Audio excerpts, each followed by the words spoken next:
NRI சட்டம் இந்த மாதிரி சட்டங்கள் கொண்டு வந்தாங்க. ஹிஜாப் முத்தலாக் சட்டத்தை கொண்டு வந்தாங்க. முத்தலாக் சட்டம் இஸ்லாமு மோஸ்ட்லி ஆப்போசிட்டா நிறைய விஷயம் நடந்துச்சு. ஆனா இஸ்லாமுக்கு ஒத்துழைப்பா இருக்கான்னு சொல்றாங்க. ஆனா இஸ்லாம் ஒத்துழைப்பா இந்த மாதிரி எனக்கும் தெரியல. ஆனா நிறைய இடத்துல பார்த்தீங்கன்னா, இப்ப வரைக்கும் ஒருத்தன் ஒரு இடத்துல நான் என்னோட அனுபவத்துல சொல்றேன். நான் ஒரு இடத்துக்கு வேலைக்கு போயிட்டு, அந்த இடத்துல என்ன ஒரே வார்த்தையில தொரத்தி விட்டாங்க. என்ன ரீசன்னா, முஸ்லிம்ன்ற ஒரே காரணத்துக்கோசரம். ஏன் இன்னும் அந்த நிலைமை தான் இருக்கு. அத மாத்த முடியுதா இந்த ஆட்சியில? இந்த ஆட்சியில எதனா ஒரு ஆட்சியில மாத்த முடிஞ்சுச்சா? டிவிக்கே வந்தாலும் கேட்கிறேன். எனக்கு எதனா ஒரு ஆட்சியில கூட சரி மாத்த முடியுமா? இதுக்கான பதில் இருக்கா? அதுதான் என்னுடைய கேள்வி. ஓகே. இப்போ டிஎம்கேவும் சரி, ஏடிஎம்கேவும் சரி 2 பேரும் மாத்தி மாத்தியும் ஜெயிக்கிறாங்க, ஆளுந்துட்டு இருக்காங்க. இப்ப நடுவுல டிவிகேன்னு ஒரு ஆட்சி வந்திருக்குல்ல. இப்போ இவங்க வந்து உள்ள என்ட்ரி ஆவாங்களா? ஆக மாட்டாங்களா? கேள்விக்குறியா இருக்குல்ல நிறைய பேருக்கு. என்ன பொறுத்தவரைக்கும் இவங்க ஜெயிக்கிறாங்களா, தோக்குறாங்களான்றது முக்கியம் இல்ல. எனக்கு என்ன ஒரு எதிர்க்கட்சியா வந்து நிக்கிறதுக்கு வாய்ப்பு இருக்குது. ஏன்னா டிஎம்கே மேல நிறைய குற்றச்சாட்டு வைக்கிறாங்க. எதுக்கு ஆ வைக்கிறாங்க? ஒரே சொல்லட்டுங்களா? ஒரே நிமிஷம். டிஎம்கே மேல 1000 குற்றச்சாட்டு வைக்கலாம். அதே தப்ப ஏடிஎம்கேவும் செஞ்சிருக்குது. ஏடிஎம்கே ஆட்சியிலும் நடந்தது தான். எதுலயும் ஏடிஎம்கே ஆட்சியில நடக்காம கிடையாது. ஏடிஎம்கேல நெறைய விஷயங்கள் நடந்திருக்கு.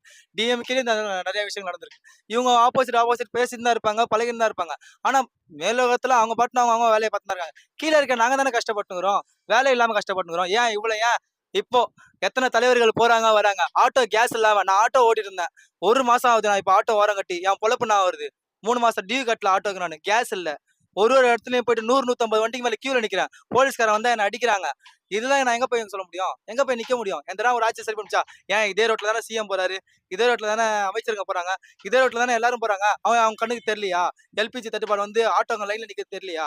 இதெல்லாம் ஒரு கேள்வி தானே. இதுக்கு ஒரு முற்றுப்புள்ளி வந்துச்சா இன்னி வரைக்கும் ஆட்டோ ஓட்டுற எல்லாம் கஷ்டப்பட்டு தான் இருக்கிறான். நான் ஆட்டோ ஓட்டுறத விட்டுட்டு இன்னைக்கு ஒரு இடத்துல வேலைக்கு போயிட்டு இருக்கேன். அப்ப எனக்கு எவ்வளவு கஷ்டம் இருக்கும். நானாவது பரவாயில்ல எனக்கு ஒரு தொழில் இருக்குது. எதனா ஒரு தொழில் வச்சு பொழச்சுப்பேன். தொழிலே இல்லாம ஆட்டோ தான் தொழில் இருக்கிறோம். அவனோட கதி.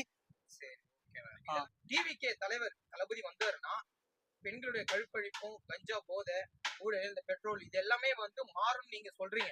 சொல்லாம நான் சொல்றீங்க. மாறுன்றத விட ஒரு வாய்ப்பு குடுத்து பார்க்கலாம் தான் என்னோட கணிப்பு. இவங்க மாறும்னு நான் கன்ஃபார்மா சொல்ல முடியாது. யாரோட ஆட்சியிலும் இவங்க வந்து மாறும், அவங்க வந்து மாறலாம்னு. எல்லாரும் தனித்தனியா ஒரு மனுஷன் ஒரு முடிவு எடுக்கிறது தான். புரியுதுங்களா? நான் குடிக்கக்கூடாதுன்னா நான் தான் குடிக்கக்கூடாதுன்னு முடிவு எடுக்க முடியும். அரசியல் தலைவர் வந்து சொல்லி நான் குடிக்க முடியாது. நான் பண்ணக்கூடாதுன்னா எனக்கு தான் முடிவு எடுக்க முடியும். கொஞ்சம் மாற்றங்கள் கொண்டு வர ட்ரை பண்ணலாமே ஒழிய, வேற எதுவும் பண்ண முடியாது. கள்ள ஓட்டுல நிறைய பேர் போட்டிருக்காங்க இந்த வாட்டி ம். 2026ல. அத பத்தி அத பத்தி நான் என்ன சில பேர் சொல்றது? ஓட்டு வேற அ. போடாமையே போயிட்டு அவங்க குற்றச்சாட்டு நான் ஓட்டே போடல ஆனா என் பேர்ல ஓட்டு அங்க உயிர்ந்திருக்கு. அது வருஷம் இது என்ன இப்ப நடக்கிற மாதிரி தெரியலையே. கவுன்சிலர் எலெக்ஷன்ல இருந்து ward member election, MLA election, ஊர் தலைவர் எலெக்ஷன் எல்லா எலெக்ஷன்லயும் நடந்துட்டு தான் இருக்குது. இது ஒண்ணும் புதுசா நடக்கலையே. இந்த பிரச்சனை வந்து 15, 16 வருஷமா நடந்துட்டு இருக்குது. இப்ப நடந்த மாதிரி சொல்றீங்களே, அதான பெரிய விஷயமா இருக்கு.